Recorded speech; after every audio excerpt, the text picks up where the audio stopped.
Bonjour à tous, merci de nous avoir rejoints pour votre moment culture et bonne humeur de la semaine et merci également pour l'accueil très chaleureux que vous avez réservé à ce grand retour du pourquoi du comment. Sachez que ça nous fait très chaud au cœur. Alors on ne va pas s'arrêter en si bon chemin évidemment et on va faire la lumière sur l'origine de l'expression « c'est la croix et la bannière » qui qualifie la complexité d'une situation. Un peu comme acheter toutes les fournitures pour la rentrée scolaire de ses enfants sans se tromper, sans rien oublier, ou alors un peu comme parcourir 2 kilomètres dans les embouteillages parisiens. Et pour tout comprendre, direction le Moyen-Âge, où bannière est un terme de droit féodal qui désigne une enseigne sous laquelle marchent ceux qui doivent le service militaire à leur seigneur.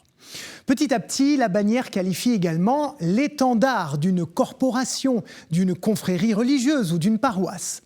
Et à cette époque où la foi fait partie intégrante du quotidien, des processions étaient organisées à de très nombreuses occasions.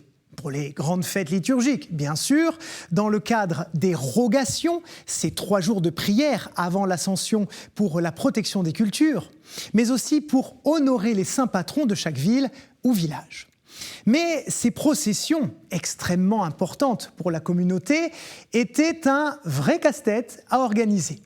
D'abord parce qu'il fallait un cérémonial particulier pour accueillir les grandes personnalités qui y participaient. Il était effectivement d'usage que les paroisses invitent des prélats ou des hauts dignitaires de l'Église et de l'État pour présider ces processions. Le problème, c'est que ces VIP exigeaient d'être reçus avec la même dignité et le même apparat que des reliques sacrées, par exemple. Donc les évêques ou les curés locaux devaient organiser des rassemblements fastueux pour les accueillir aux portes de la cité, avec en tête de cortège la croix, emblème du pouvoir spirituel, et la bannière de la paroisse, de la congrégation religieuse ou du saint qu'on honorait, représentation du pouvoir temporel.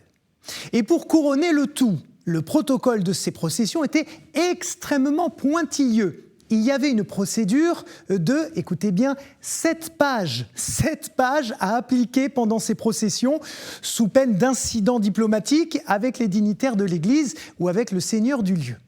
Il y avait aussi l'obligation que la croix soit portée en tête du cortège, entre les 2 acolytes, et selon les lieux et les occasions, derrière, à côté ou devant la bannière. Et puis, il y avait des règles très strictes concernant l'attitude du clergé. Il devait marcher, je cite, d'un pas égal, 2 par 2, avec gravité et modestie, sans parler ensemble, sans sourire et sans regarder d'un côté ou de l'autre.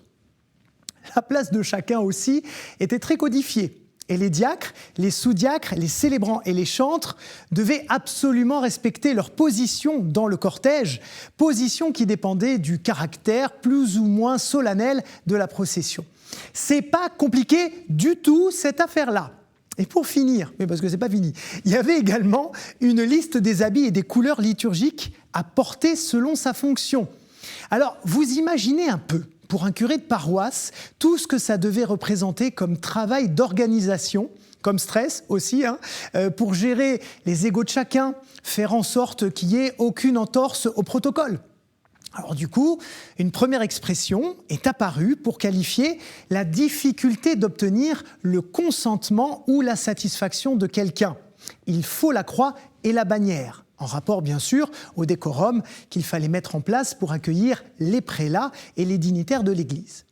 Puis c'est à partir de 1690 que l'expression « c'est la croix et la bannière » s'emploie pour parler d'une affaire compliquée à mettre en place, d'une organisation qui se révèle être un véritable casse-tête. Voilà, c'était l'origine de la croix et la bannière, avec l'art et la manière, en espérant que ça n'ait pu que vous plaire. Et je vous adresse mes remerciements les plus sincères. Au revoir. Au revoir.